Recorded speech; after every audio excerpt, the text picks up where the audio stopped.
want to show you guys my bamboo house. This one. I want to show you guys my bamboo house. So, I want to show you. This is my house, my cat house. As you can see.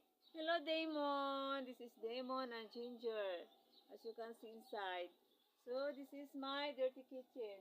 As of now, not yet clean. Because tomorrow I will start to cooking here. I will arrange first. So this is my cooking area, and this is my charcoal for cooking. So this is it. For now, later I will arrange here or my kettle that I will use for cooking. So I will make this one. This house I will make I will make the video here for the cooking. So this is it.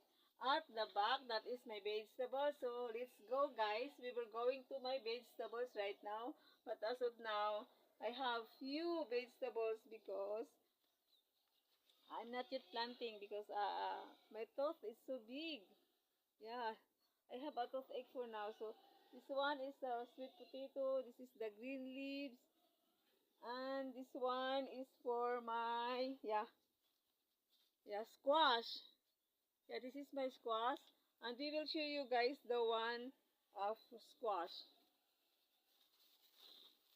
As you can see, yeah, big squash, and this one.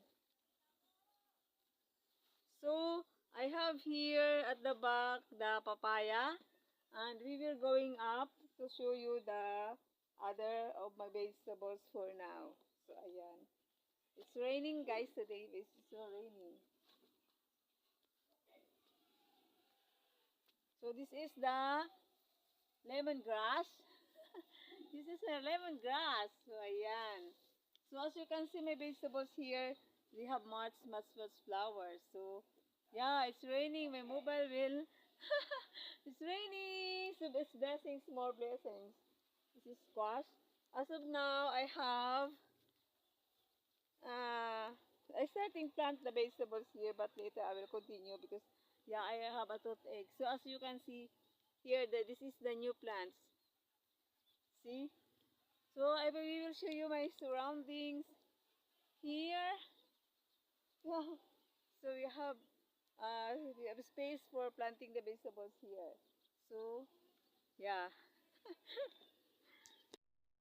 Back.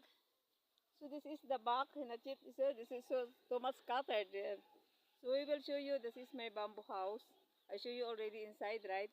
So we will show you the vegetables here. I have this one is potato. I don't know. Yes, tomatoes rather. This is tomatoes, and this one is the saloyot, squash. This is kamote. Ayan. So yan guys, thank you so much for watching. So I'm haggard because yeah, and I have a toothache. Thank you so much for watching. So for my bamboo house reveal with my vegetables. So bye bye. So for my new viewers, don't forget to subscribe and don't forget to click the bell button and just help us support me guys by watching my video. Thank you so much and bye bye. Love you all.